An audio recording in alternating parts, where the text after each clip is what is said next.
I'm here at the Roseville Pal with Zeke Johnson. Zeke Johnson is an MMA fighter and a boxer. He does both. Zeke will be fighting October 19th. He'll be fighting another guy named Johnson, but he doesn't look anything like you. He's prettier. His name is Robert Johnson, and he's a wrestler, grappler, kickboxer, you name it, he's going to do it. And he says he'll do anything to win that belt. Zeke, you have anything to say to the viewers out there? Because there are a lot of people out there just love you to death. Well, being prettier than me isn't that hard, but being better than me is. So we're going to have to wait and see. There could only be one Johnston. Yeah, that's true. There's going to only be one winner and one loser. October 19th at the Jackson Sports Academy in McCullough Air Force Base. You go to badgeversusbadge.com to get the information. You're going to see this big man here, co-main event, fighting for the heavyweight belt, the stand-up fighter's belt, and Zeke's going to bring it. Zeke is a very controversial guy. He fought the #1 law enforcement heavyweight, and that fight went to hell on a handbasket. You both looked like crap. You know what? Mike's a great guy. We had a good. That was a great outcome. Great fight. I thought. We just did two big old heavyweights slugging it out. I came in there with a mindset of filthing it up because he's definitely more of a technical boxer than I am. I'm a year and a half deep into this sport, and I'm already making this many waves, man. I can't complain. I can't complain. This guy brings a crowd. Now, your last fight, people complained that you were drinking too much with one of your coaches. I don't believe that a coach would ever take a man out drinking a martini before a fight. Never. There was no such Tuesday incident where we both looked at each other and said, "Martini time?" No, that never happened.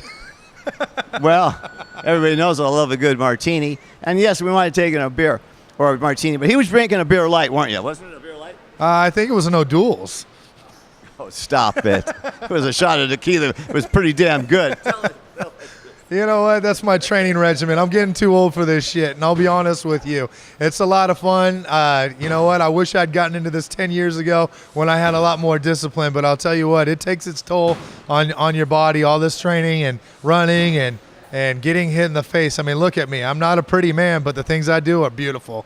Well, Zeke, I look forward to it. Yeah, we are. Zeke does train me time to time. He also trains across town. He's got his young son. Come here, son. Jordan. Get over here. You might have to. See, Jordan's a big fan of his dad. What do you think your dad's going to do? He's going to knock this guy out on October 19th? Yeah. Yeah? What do you think is going to be? A submission, knockout? Knockout. All right, there you heard it from the young man. So we're looking for the knockout kid. You know what? I'm going to go out there and I'm just going to win. I want that belt. I told him that, I want to focus on boxing after this. MMA is a lot. It's no joke. You just can't come in off the street and think that you're going to be able to do something special. It takes a lot. So I've got a lot of plans with this kid in terms of coaching and training him and being there for him. I'm a single father, and he is my world. And, when this starts cutting into me being able to take care of his needs and play sports with him and be there for him, I got too much on the violin there, son. I got to take a back seat, man. He's got to take the front seat. So at this point, I got to give a shout out to this guy, my #1 fan, for always being there for me and all the sacrifices that he has to make. And he has to come straight home and do his homework. And where's he at right now with me? He's training, instead of playing with his friends and everything like that. That's the sacrifice he's making for me so that I can show him it ain't how hard you hit, it's how hard you get hit and keep moving forward. Quote from Rocky Balboa. Go see it if you haven't. Well, I've seen you get hit. I've seen you get hit hard, really hard. I think you would have won that one round. I was cornering you, but the guy didn't, and you told the referee, the ref said, "Are you okay?" And he said, "As soon as this guy quits punching me in the head, I'm okay." Oh, you know what? That was J.R. Lugo. J.R. Lugo's a great guy. Hard hitter. I think he's got the California fastest knockout, 7 seconds. And you know what? I got 2 good shots on him, and he had some pain on his face for a couple of weeks. But, it was a great fight. I love the guy to death. He's a true champ. He got me to the ground, and that was it, man. He gave me a good ground and pound, and the ref told me I needed to do something. And I said, "You try to move this guy off of you. I'm fine. Don't worry about me. I'm waiting for the 3rd round here, And he had to stop it. It was Milt Wallace. Yeah. He said that he had to stop it because this is amateur and I was taking too much of a beating. And what people don't realize is every time I get hit, I smile. So I challenge Mr. Robert Johnston. Robert Johnston. Hey, there you are right there. I see you. I see you watching this. Hey, much respect, man. But knock this smile off my face, man. I challenge you to try to do that. Make it happen. And I happened to work that corner, and I kept yelling at the ref, he's okay. People thought I was crazy. Listen, we got to go.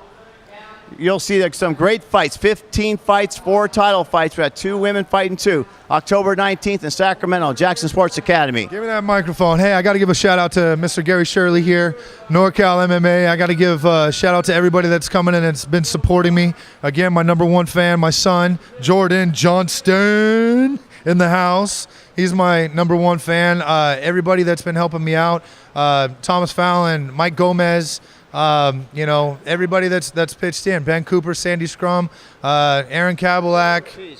The list goes on and on and on and on. On and on and on. Jay Devlin, love you, man. Come on, you're killing me. We're out of here. All right, people. We want to see some action. Sacramento, October 19th. The big man. He's going to come out slinging. Always for La Raza.